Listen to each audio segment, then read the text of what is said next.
5 mistakes school should avoid while they are buying digital board for the classroom.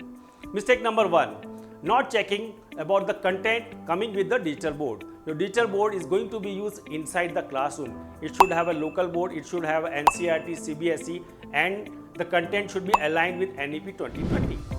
Second is not choosing the right supplier or expert to supply the product. See, digital board is going to be used for minimum 5 years. The supplier should be having the ecosystem to support, serve, and give training to your teachers during these 5 years. Third is choosing the fancy brands. So, lot of fancy brands are available with the digital board solutions. Now, this brand does not have the features or the content which can be used properly inside the classroom. So, you should avoid selecting the fancy brand, rather should select the brand which can help you teaching in a good manner inside the classroom.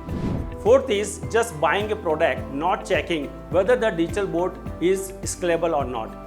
Today you are having 5 to 10 boards, tomorrow is going to be more than that. How you are going to manage it? Can it be integrated with the LMS? Can you scale this solution to other classrooms or not smoothly? So this need to be checked before buying digital board.